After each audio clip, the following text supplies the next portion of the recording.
All right, what's up guys? I'm gonna be working on the Onyx today. This is part 5, and yes, we are in my kitchen because it is too hot outside. So I'm gonna be installing these heat sinks on the bike. If I can find my Statorade fluid in the garage, then I will definitely be installing that and drilling the hole because I have a group ride that I have to do in about an hour. As you can see, there is some thermal compound under here from the old Onyx when I took these off. I tried to clean them up a little bit, but I didn't want to take a lot of this off because I do not have any thermal compound. And that really does help transfer the heat to these. But anyway, I need these on regardless, because if you saw the review video we did for the Rebel battery that's in here, the 55 amp hour, I can go so far and stay in sports mode so long that it actually thermal cut my power, and I had no power. It felt like a 1,000 or 2,000 watt bike until it got up to speed. But anyway, so we need to install these ASAP and get that going, and if I have time, we're gonna be drilling a hole. All right, so I say we get started. Let's get to it.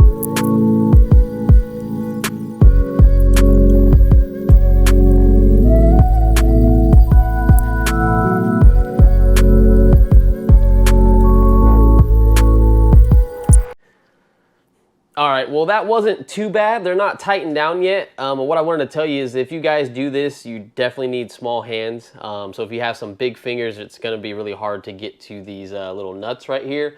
But what I wanted to tell you is put one of them on at a time and just thread these on by hand.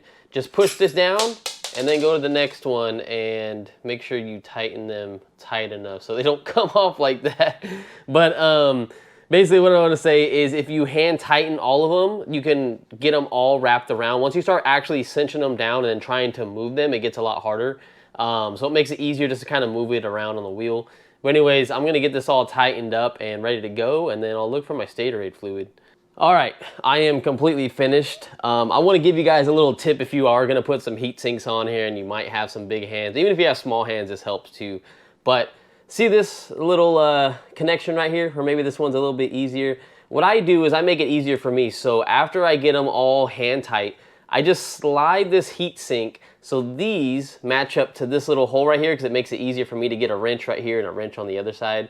And I just tighten them down, then I slide it over, go to the next one, tighten it down. Once you get to like the last two, that's when it really starts getting tight, and that's when you're gonna have to move this so this is not in the way of your valve stem. You wanna make sure that these fins are not hitting this. Once you move it and it's almost getting tight, then you can tighten the last two, and they might be kind of hard to get. They might be right here, they might be right over here, but that's just what you have to deal with. But to get to all the, I think 4 or 5 of them, just move this as you need to, and then after that, just tighten the last two. Just make sure you're clear of the valve stem. All right, cool. So I found my Statorade fluid. It was in my garage. It's not much. It looks like it's 3 milliliters, if that. I think you at least want 4 or 5, if I'm not mistaken. And I found my Gore-Tex patches. This is what you patch up the hub with after you drill the hole. Now, I decided to take this out, which is a 764. That's what I'm gonna drill my hole with. So I'm pretty much ready to do that. Now, all I'm gonna do, if you wanna know how, I actually had to go back on one of my old videos to see how to do this. And this is where my caution sticker was at. Now, once you take your caution sticker off, you're gonna wanna drill it kind of right on the very bottom of the caution sticker, but in the caution sticker where it was. I know you guys really can't see that. Maybe it's coming over camera. Maybe you can see it that way. But yeah, so I'm gonna drill it right in the middle right there, and hopefully we don't hit anything. And then we'll set the bike on the side and put the Statorade fluid in. There we go. Can you see that, guys? Nice clean hole right there. What I was doing as I was drilling it, I was wiping it off every so often because it just had a bunch of debris. There's no way you're gonna stop everything from going in the motor, like some of the shavings and all that stuff, but it does help to wipe it every so often so you don't have a shit ton sitting out here as you drill it in, then your drill pops right in there, pushes all the metal shavings in there. So I think I did a pretty good job. Doesn't look like I hit anything, so now I'm gonna set the bike down and inject the whatever Statorade fluid I do have. All right, so that looks pretty funny, but definitely makes it easier to put this in, and now you can get a better idea of that hole. So there you go. And I'll show you how I'm gonna do this. So come over here, we're gonna grab this, and I could probably do this in all one take so you guys can see exactly what's going on. So I kind of rigged this up, but look, see how that fits right in that hole? Do you see how that went right in there? Oh, whoa, easy. Oh no. All right, let me put the camera down. All right, so I'm definitely gonna need some Statorade fluid. That was not enough whatsoever. So now I'm gonna get my Gore-Tex patch and put that on there and cover up the hole. Should be good to go. These things are sticky. They're like a rubber, and they do have a little center piece in here, a little circle in the middle. That's kind of where you wanna put that piece at. There we go. Just like that. And I got to save this extra one so when we do get more Statorade fluid, we can fill it back up. So that's pretty much how it is. You can see I was kind of scraping the motor because I was trying to get that residue off of that little caution sticker. Technically, I could just throw the caution sticker back on there if I really wanted to, but I think I'm going to leave it. I think for now we are done. Hopefully everything's good. I'll have to turn the bike on, make sure it all runs. All right, guys. Well, fuck this app. I'm actually kind of tired of it already. AC Dueser, it's a shitty app. I've talked about it before. And I wanted to show you guys that the temperature, now that we have the heat sinks on there, and we only have like maybe 2 ounces of Statorade fluid in there. I'm still waiting for my Statorade fluid to come in. Shouldn't be very long out, but I've been trying to connect this app, and it just does not want to connect. It just keeps saying Bluetooth failed, so it's a piece of shit. I wanted to be able to show you guys the temperature of everything going on. I can show you guys what the temperature is, because it has seemed like the heat sinks have saved the overheating issue. Because one thing I mentioned, if you get a Chai battery, you're gonna be riding so long and forever instead of the basic 20 miles you do in sports mode. And that's really what's gonna affect it in sports mode and the temperature where your area is at. So anyways, I haven't had a single issue since the heat sinks went on, but I just wanted to show you guys the temperature and all that stuff. But of course it has to be stupid. Let me see if I can get rid of the whole entire app, like close it out. I'm running a stupid, cheap Android phone, so it's not the best, but it looks like I might have some time right now. So close out AC Dueser, come back in here. Again, I do not have this app for you guys to download. You just have to go on the website and try to find it. I do not have this anywhere. So see if we can do it now. It says connected. So it was actually connected earlier when I started this this journey, but anyways, it disconnected. And also my phone turns off every 5 minutes, so that's gonna suck. So battery current limit is 80, and then I think I have the other setting, current limit at 80 also. It was at 85 in one video, but I turned it down to 80. Let's see. This is what I want right here. So this tells me the motor temp, and I'll tell you guys right now before it disconnects or fails or anything like that. So motor temp is about 55 to 56, and controller temp is 37. Now I haven't got to do anything crazy yet because I kind of been chilling trying to get this going, but I really want to like jam on this bike so I can really show you guys. This bike pulls so much better, it's insane with turning up the Kelly controller settings on a battery that can take more power. It is just phenomenal. Torque is just great. I love it. There's no complaints with the torque. So just doing that right there, we got up to 64 for the motor. I'm not worried about the controller whatsoever. I have a big old hole in the side of my panel right here. That's letting tons and tons of air into the controller box down here, and that truck is dumb for making that U-turn right there, messing up everybody.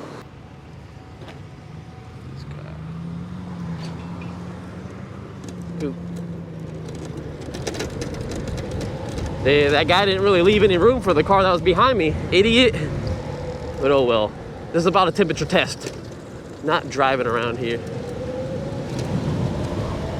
So I went to San Francisco, and it was cool, man. I got to see someone that had an Onyx. Maybe you guys are watching my videos. Maybe you have a friend that has it. All I saw was on the right side panel was the number 1, and it was in a circle. So I don't know what that was about.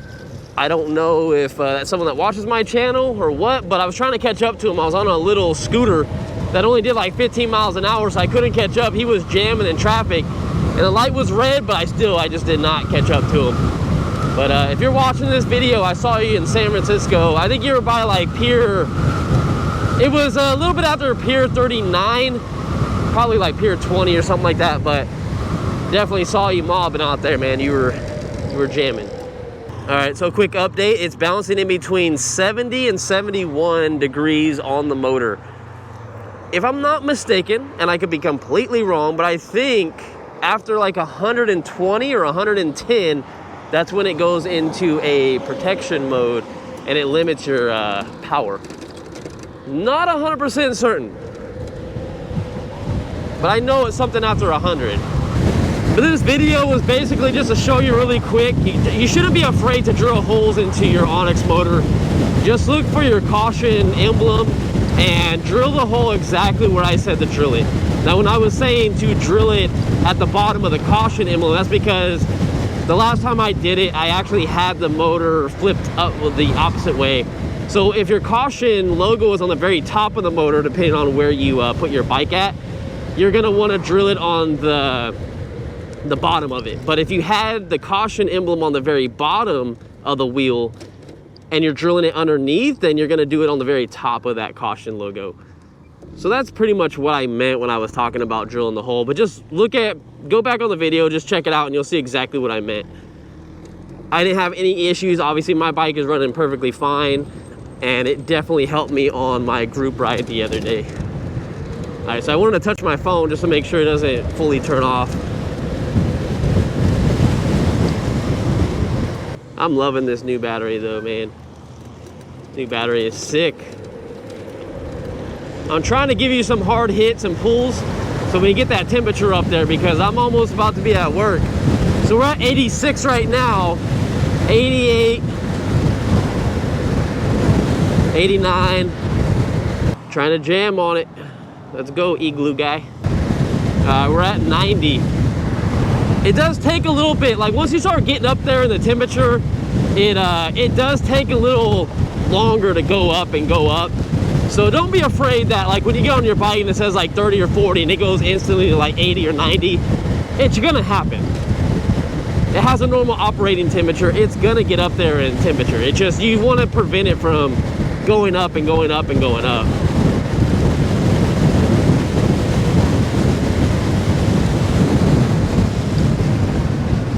Yeah, see, look, we're still at, I'm at 88.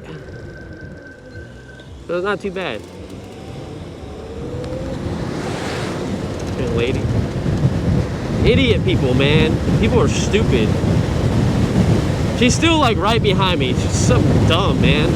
Did people not know that you were in the lane to go this way?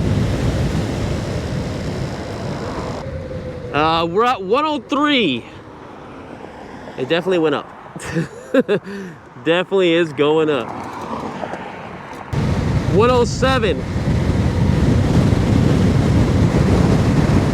110. Still got full power so far. I definitely need to look online and see what the cutoff is for protection. I'm even wondering if you can actually adjust those settings too for like thermal protection on the motor and controller. I'm not even worried about the controller. The controller's sitting at 64. I don't think you'd ever really have a problem with the controller getting air to it. But yeah, that was fun.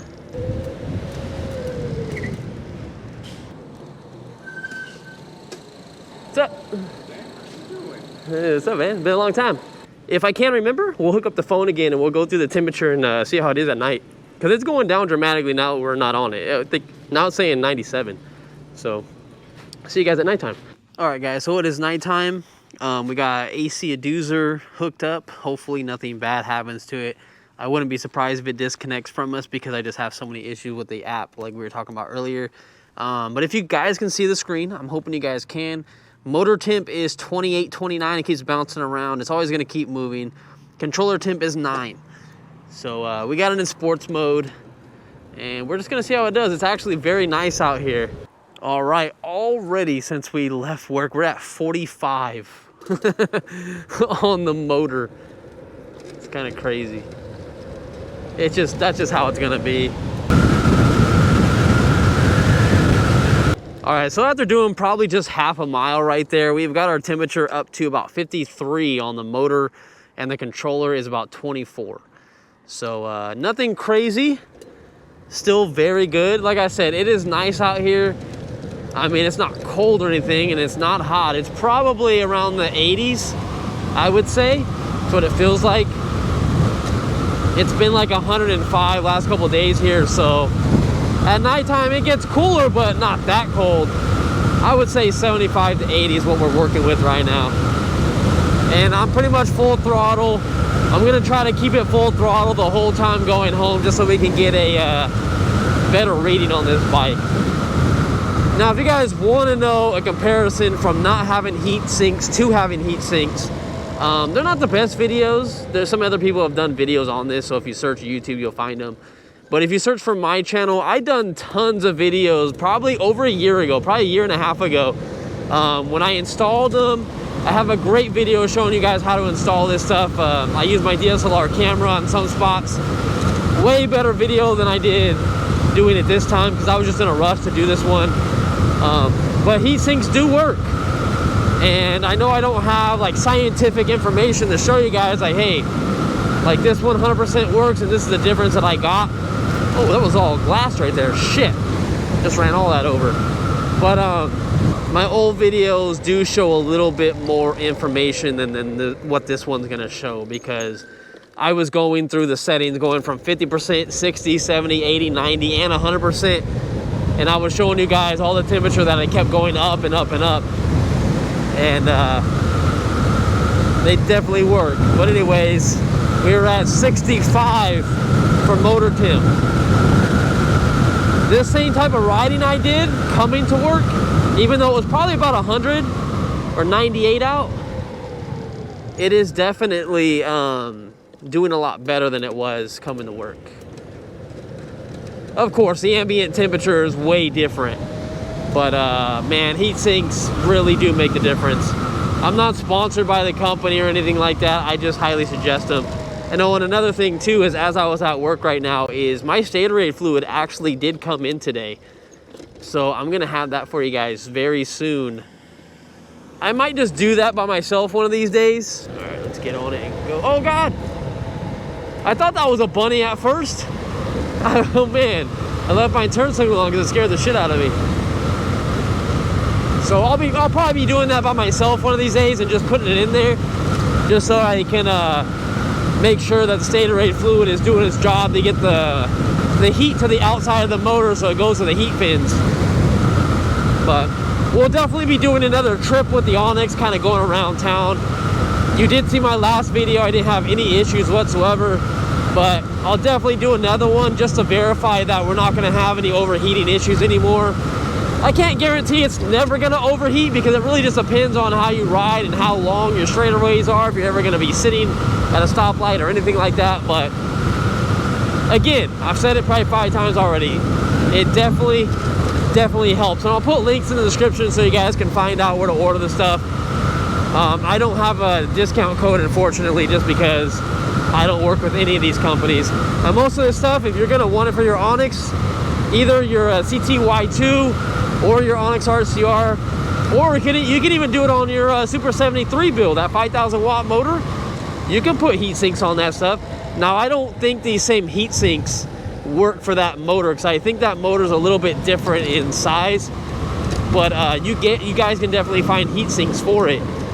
And Statorade fluid, you can put that in there automatically, but you would want to get the heat sinks. That's what really makes the difference. But definitely, I would suggest doing it. Damn you, I could have win already. I didn't know that guy was turning. Damn it. All right, so we're at 77 for the motor. It's doing very good. No issues. I notice on a lot of my videos I say doing very great. My girl always gives me shit for that. I'm like, I don't know why I say that. I don't know, it's just something that I say. I can't help it. Damn, man. Since I didn't get that light, man, that messed everything up. Because this is going to turn green. That's already green, but the next one's probably going to turn green. I might not make it. I'll see if I can make it, though. Turn signal might change, though. Go, bike, go.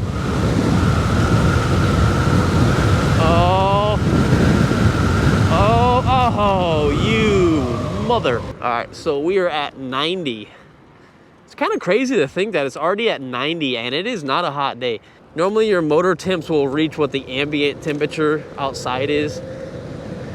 And like I said, it's probably like 80, I would think. So we're definitely over that.